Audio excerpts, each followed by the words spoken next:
국민연금만 있으면 괜찮겠지라는 말은 더 이상 50대에게는 위로가 되지 않는다. 노후를 연금 하나로 버틸 수 있던 시대는 지나갔다. 기대 수명은 길어졌고 의료비와 생계비는 날로 치솟는다. 그럼에도 불구하고 여전히 많은 이들이 연금만으로 노후를 계획한다. 문제는 실제로 은퇴 이후의 삶은 예상보다 훨씬 가혹하다는 점이다. 여기 3명의 사례를 통해 연금만 믿고 있다가 어떤 일이 벌어지는지, 그리고 우리가 어떻게 대처해야 할지를 구체적으로 살펴보자. 첫 번째 사례는 55세의 대기업에서 퇴직한 윤상호 씨다. 정년까지 몇 년을 남겨두고 명예퇴직을 선택한 그는 퇴직금과 함께 국민연금을 믿고 노후를 준비했다. 퇴직 후엔 소일거리로 작은 커피숍을 창업했다. 하지만 코로나 여파로 매출이 곤두박질 쳤고 결국 2년 만에 문을 닫았다. 남은 건 줄어든 예금 잔고와 매달 고작 몇십만 원 들어오는 국민연금뿐이었다. 그는 이렇게 말했다. 난 회사 다니며 남들보다 연금도 더 냈고 퇴직금도 받았는데 왜 일이 힘든 걸까? 그가 간과한 건 국민연금이 생계 전부를 책임지기엔 턱없이 부족하다는 현실이었다. 당시 그는 국민연금 외에 별도의 금융자산이나 수익원을 마련해 두지 않았다. 결국 현재 그는 아파트 관리실에서 야간 경비로 일하며 하루하루를 버티고 있다. 두 번째 사례는 52세의 학교를 그만둔 전직 중학교 교사 김정희 씨다. 공무원 연금이라는 안정적인 노후 자산이 있었지만 그녀는 50대 초반의 지병으로 조기 퇴직을 선택할 수밖에 없었다. 문제는 여기서부터였다. 기대와 달리 공무원 연금은 예상보다 적었고 그녀의 의료비는 매년 가파르게 늘어났다. 병원비에 생활비까지 감당하려니 연금으로는 턱도 없었다. 또 하나의 변수는 자녀 교육비였다. 대학에 재학 중인 자녀 둘에게 들어가는 학자금은 매달 수백만 원. 결국 그녀는 고정 수입인 연금 외에도 새로운 수입원이 필요해졌다. 그래서 시작한 일이 온라인 강의 콘텐츠 제작이었다.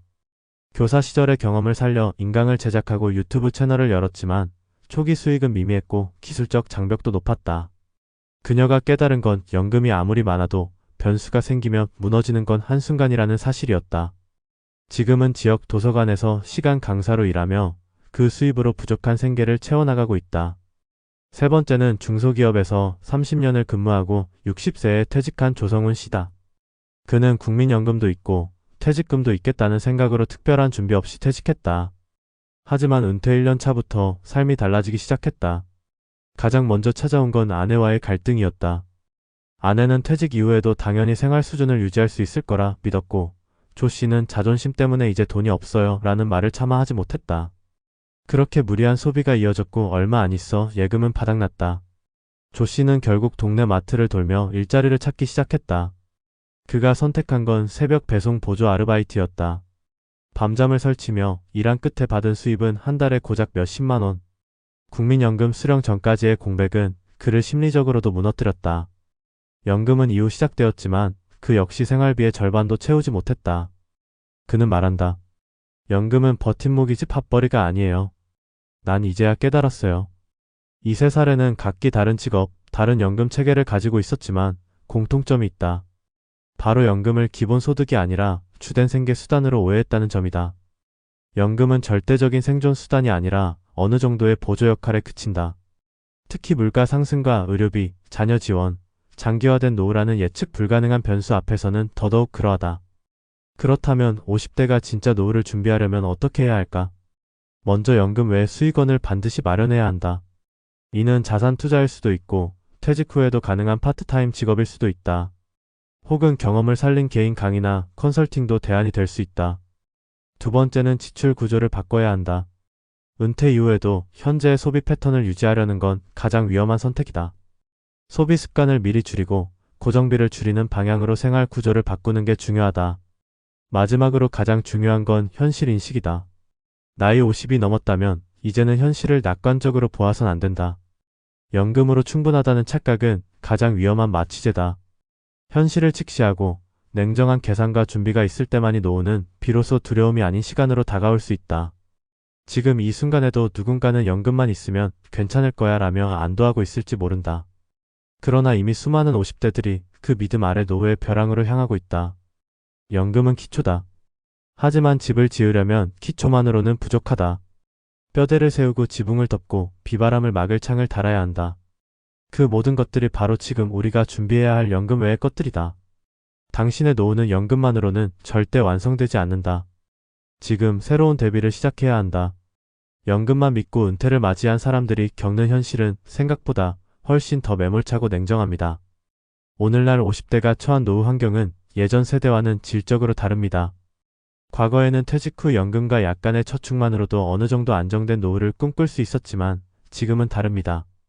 기대 수명이 길어지면서 은퇴 이후의 삶이 30년 이상 지속되는 경우가 많고 그만큼 돈이 더 오래 필요해졌습니다.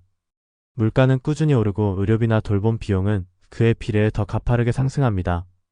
여기에 자녀 문제까지 겹치면 노후는 더 이상 쉼이 아닌 또 다른 전투가 됩니다. 이런 시대에 연금 하나만 믿는 건 마치 우산 하나 들고 태풍 속으로 나서는 것과 다르지 않습니다. 이제부터는 다른 시각으로 노후를 준비해야 합니다. 먼저 우리가 오랫동안 믿어왔던 국민연금만 있으면 괜찮다는 믿음, 이건 이제 폐기해야 할 낡은 신화입니다. 국민연금 수령액은 평생 직장, 고액 소득자였던 경우에도 생활비의 절반을 채우기 어려운 수준입니다. 그런데도 많은 이들이 이를 마치 매달 나오는 월급처럼 착각하고 있습니다. 퇴직 이후 고정 수입이 끊기면 연금이 유일한 버팀목이 되는 경우가 많죠. 문제는 그 연금마저 시작되기까지 공백기가 생긴다는 겁니다. 조기 퇴직을 하거나 건강상의 이유로 일찍 일을 그만두면 국민연금을 수령하기까지 몇 년은 버텨야 하는데 이 기간을 버틸 준비가 안 되어 있는 사람이 대부분입니다.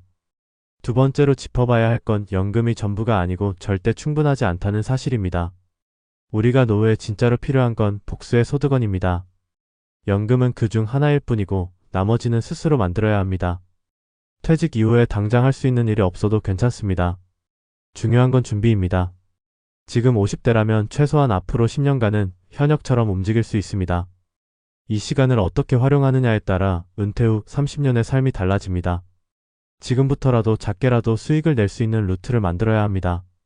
그게 유튜브든 온라인 판매든 재능 기반의 컨설팅이든 간에 말이죠. 중요한 건 익숙하지 않다고 피하지 말고 작게라도 시작하는 겁니다. 많은 이들이 이 나이에 뭘 새로 시작해라며 머뭇거리지만 지금 하지 않으면 평생 후회하게 됩니다. 특히 50대는 에너지도 남아있고 경험도 많아 새로운 일을 시작하기에 최적의 시기입니다. 단 조건이 있습니다.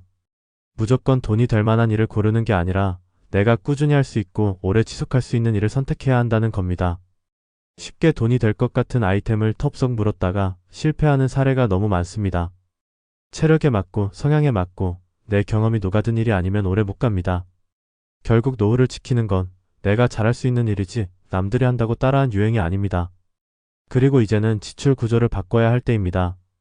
은퇴 이후에도 소비 수준을 퇴직 전과 동일하게 유지하려는 분들이 많습니다. 사실 이게 가장 위험한 함정입니다. 매달 들어오는 돈이 줄어들었으면 당연히 나가는 돈도 줄어야 합니다. 하지만 현실은 정반대입니다. 오히려 노후엔 의료비나 주거비 같은 고정 지출이 더 늘어나기도 합니다. 결국 남는 건 마이너스 통장입니다. 고정비부터 줄여야 합니다. 큰 집에서 살다가 적당한 규모의 집으로 옮기고 자동차 2대를 한 대로 줄이고 불필요한 보험이나 통신비를 정리하는 식으로 체계를 다시 짜야 합니다. 소비를 통제할 수 있어야 진짜로 준비된 노후라고 할 수 있습니다. 무엇보다 중요한 건 현실을 직시하는 태도입니다. 내 상황이 어떤지, 지금 가진 자산이 얼마나 오래 버틸 수 있는지를 냉정하게 계산해 봐야 합니다. 감정이 아니라 숫자와 데이터로 접근해야 합니다. 나만은 괜찮겠지, 나는 특별하니까라는 생각은 착각입니다. 지금 대한민국에서 안정된 노후를 보내는 사람은 극히 일부입니다. 대부분은 중간에도 못 미치고 있고 생각보다 훨씬 많은 사람들이 빈곤층으로 전락하고 있습니다. 지금 준비하지 않으면 그 대열에 끼게 될 가능성도 얼마든지 있습니다. 그래서 전문가로서 제안드리고 싶은 건 다음과 같습니다. 첫째, 연금 외의 수익원을 지금 당장 설계하세요. 작아도 좋습니다. 둘째, 지출의 구조를 바꾸세요. 소비가 습관이라면 습관을 바꿔야 합니다. 셋째, 가족과 함께 재무 현실을 공유하세요. 부부가 같은 그림을 보고 있어야 변화도 함께 준비할 수 있습니다. 넷째, 노후를 위한 자기만의 프로젝트를 하나 만드세요. 돈이 되든 안 되든 하루의 리듬을 만들고 정체되지 않는 게 핵심입니다. 마지막으로 지금 이 순간을 기점으로 삶의 우선순위를 다시 정리해 보시길 바랍니다. 무의미한 허영이나 비교에서 벗어나 진짜 필요한 것에 집중해야 할 시기입니다. 50대는 결코 늦은 나이가 아닙니다. 하지만 준비하지 않는 50대는 누구보다 위험한 시기를 살고 있습니다. 연금은 도움이 되는 요소지만 그것만으로는 부족합니다. 진짜 노후를 원한다면 지금 행동해야 합니다. 삶의 후반전은 단순히 오래 사는 것이 아니라 스스로 지키고 살아가는 싸움입니다. 그 싸움에서 이기기 위해 필요한 건 연금보다도 준비된 나이입니다. 지금부터라도 시작해 보십시오. 늦었다고 생각하는 그 순간이 가장 빠른 출발점이 될 수 있습니다.